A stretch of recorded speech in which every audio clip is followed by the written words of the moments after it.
चौरा गांव के खेतों में इन दिनों खुदाई का काम चल रहा था। असल में इसी गांव से होकर एक अच्छी सड़क गुजरनी थी, इसलिए यहाँ खुदाई शुरू की गई थी। अचानक एक दिन खुदाई करने वाली मशीन से कुछ टकराता है। बाद में जब खोजबीन की जाती है तो वहां से 2 कंकाल मिलते हैं। पुलिस गांव के लोगों से पूछताछ शुरू करती है। आप लोगों को क्या लगता है ये किसके कंकाल हो सकते हैं? अरे साहब, हमें क्या पता ये किसके कंकाल है, आप ही लोग पता लगाइए, हम लोग तो बहुत ज़्यादा डरे हुए हैं। हाँ, हमारी फॉरेंसिक टीम अभी आ रही है। ये बताओ कि इस गांव के रहने वाला कोई जोड़ा गायब तो नहीं ना? क्योंकि शुरुआती जांच में तो ये बात सामने आ रही है कि एक कंकाल किसी पुरुष का है तो एक किसी महिला का। साहब, हमें तो बहुत डर लग रहा है। ऐसे कंकाल मिलने का मतलब गांव के आसपास ही किसी की हत्या हुई है या फिर किसी को जलाकर मार डाला गया है। हाँ साहब, हम अपने परिवार को लेकर बहुत ही ज्यादा परेशान हैं। देखिए, आप लोगों की परेशानी हम समझ सकते हैं, लेकिन आप लोगों को पुलिस का सहयोग करना होगा, क्योंकि आपके सहयोग के बगैर हम ये पता नहीं लगा सकते हैं कि आखिर ये किसके कंकाल है और इनकी हत्या किसने की। ठीक है साहब, गांव के लोग आपका पूरा सहयोग करेंगे। हाँ साहब, पूरा सहयोग करेंगे। तो फिर ठीक है, हम अपनी जांच शुरू कर देते हैं। कुछ दिन बाद जांच रिपोर्ट आ जाती है। पता चलता है कि ये कंकाल करीब 20 साल पुराने हैं, यानी 20 साल पहले किसी जोड़े की हत्या कर शव को यहाँ पर दबा दिया गया था। इंस्पेक्टर राघव, ये बताओ कि 20 साल पहले की मर्डर मिस्ट्री क्या अब सुलझ सकती है? हाँ सर, क्यों नहीं, लेकिन अब सबूत और गवाह काफी मिट गए होंगे। मुश्किल तो होगी, लेकिन शायद किसी परिवार को इंसाफ मिल सके। इंस्पेक्टर राघव, आप बिल्कुल सही कह रहे हैं। किसी परिवार को तो इंसाफ मिलेगा ही और किसी को उसके किए की सजा भी मिलेगी। जी सर, मैंने तो जांच शुरू भी कर दी है। 20 साल पहले इस गांव के 2 जोड़े अचानक कहीं गायब हो गए थे। मैंने दोनों ही परिवारों के बाकी के सदस्यों से बातचीत शुरू की तो उन्होंने बताया कि उनके बच्चे शहर गए थे, लेकिन आज तक वापस नहीं लौटे हैं। लेकिन ये दोनों शव किस परिवार के सदस्यों के हैं, ये कैसे पता चल सकेगा?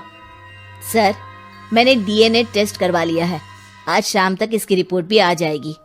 अच्छा, ठीक है। उसी शाम को सर, डीएनए रिपोर्ट के मुताबिक ये दोनों ही लाशें चौरा गांव के रहने वाले प्रधान सुल्तान सिंह के बेटे और बहू की है। लेकिन इनकी हत्याएं किसने की है, ये कैसे पता लगेगा? इसी का तो पता लगाने की कोशिश में जुटा हूँ सर। आज सुल्तान सिंह से मिलने भी जा रहा हूँ। मेरा बेटा और बहू तो मेरे लिए सिर्फ यादों में ही रह गए थे, हमें उनकी लाशें तक नहीं मिल सकी थी। आज 20 साल बाद उनके कंकाल मिले हैं। मैं अब किसके लिए जीऊं?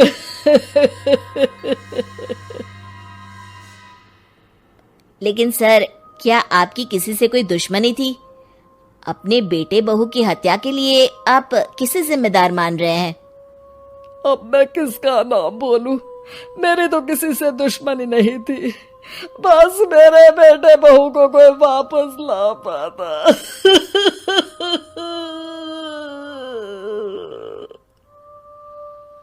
इसके बाद सुल्तान सिंह फूट फूट कर रोना शुरू कर देते हैं। सर, अब आप इनका अंतिम संस्कार करवा सकते हैं। कम से कम इनका शरीर ना सही, इनका कंकाल तो आपको मिला है। लेकिन हाँ, अगर आपको कुछ भी याद आए तो जरूर बताइएगा। मेरी तो बेटा अब उम्र हो गई है, लेकिन मेरे बेटे और बहू के हत्यारों का जरूर पता लगाइएगा, क्योंकि जब तक हत्यारे पकड़े नहीं जाएंगे मेरा मन नहीं मानेगा। सर, हमारी पूरी कोशिश रहेगी हत्यारे को पकड़ने की। लेकिन एक बात बताइए, उस वक्त आपको किस पर शक गया था? उस वक्त मेरे एक ड्राइवर को पकड़ा गया था, लेकिन सबूतों के अभाव में उसे छोड़ दिया गया था। अच्छा, और ड्राइवर पर कैसे शक हुआ था? क्योंकि उस दिन ड्राइवर छुट्टी पर था। उस समय लेकिन लाश क्यों नहीं मिल सकी थी? उस वक्त पुलिस ने बहुत कोशिश की थी, लेकिन दोनों की डेड बॉडी नहीं मिल सकी थी। ठीक है, हमारी तफ्तीश चल रही है, मैं फिर आऊंगा। इसके बाद इंस्पेक्टर वहां से चला जाता है और सुल्तान सिंह अपने बेटे और बहू की याद में खो जाते हैं। कुछ दिन बाद सुल्तान सर, एक बात बताइए, जब आपके बेटे बहू की हत्या हुई थी, उसी के आसपास आपके ही गांव का रहने वाला एक और जोड़ा उसी वक्त गायब हो गया था ना? हाँ सर, अलका और अभिषेक, वो भी मेरे बच्चों जैसे ही थे। तो फिर वो कहाँ है? उनका भी आज तक पता नहीं चल सका, लेकिन बताते हैं कि कुछ साल पहले अभिषेक को गांव के ही किसी आदमी ने मुंबई में देखा था, लेकिन फिर वो गायब हो गया। यानी अभिषेक और अलका की हत्या नहीं हुई थी, बल्कि उन्होंने किसी वजह से खुद ही गांव छोड़ दिया था। हाँ, हो सकता है, क्योंकि अभिषेक मेरे बेटे संतोष का अच्छा दोस्त था और उसका मेरे घर भी आना जाना लगा रहता था। हो सकता है कि उसने मेरे बेटे और बहू के बारे में सुन लिया हो और ये गांव छोड़ दिया हो सकता है। उनके परिवार का कोई अब नहीं रहता क्या इस गांव में? अब तो कोई नहीं रहता। एक चाचा थे, लेकिन उन्होंने भी अपना पुश्तैनी मकान बेच दिया है। वो भी अब कहीं शहर में ही बस गए हैं। ओह, अभिषेक और अलका के बारे में भी पता लगाना होगा। हो सकता है कि वही इस हत्या के बारे में कुछ बता सके। हो तो सकता है, लेकिन वो बेचारे तो खुद ही वक्त के मारे थे, वो क्या बताएंगे। फिर भी सर, जब केस दोबारा खुला है तो जांच तो करनी ही पड़ेगी, और इस बार तो लाशें भी बरामद हुई है। कुछ दिन तक लगातार तफ्तीश चलती रही। एक दिन थाने से सुल्तान सिंह को फोन आता है। हाँ, कौन बोल रहा है? सर, मैं कांस्टेबल तुलाराम बोल रहा हूँ थाने से। आपको थाने आना पड़ेगा। थाने? लेकिन क्यों? सर, किसी की पहचान करवानी है। अच्छा ठीक है, मैं दोपहर तक पहुंचता हूँ।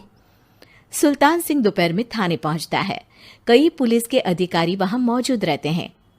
सर, आपके बेटे की हत्या का रहस्य आज शायद सुलझ जाए। अच्छा इंस्पेक्टर राघव, पर वो कैसे? सर, उस आदमी को देखिए, क्या वही अभिषेक है? सुल्तान सिंह की आंखों में हैरानी से आंसू आ जाते हैं। हाँ सर, यही अभिषेक है। ये आपको कहाँ से मिला? सिर्फ अभिषेक ही नहीं, बल्कि इसकी पत्नी अलका भी इसके साथ है। मैडम, जरा अभिषेक की पत्नी को लाइए। जैसे ही अलका को पेश किया जाता है, सुल्तान सिंह जमीन पर गिर जाते हैं। सुल्तान सर, क्या हुआ आपको? आप अलका को देखकर गिर क्यों गए? सुल्तान सिंह सर पकड़कर बैठ जाते हैं। ये अलका नहीं, बल्कि ये तो मेरी बहू रितु है। पूरा थाना एक दूसरे का मुंह देखने लगता है। क्या? इसके बाद हर किसी को दो कंकाल और हत्या का रहस्य समझ में आ गया।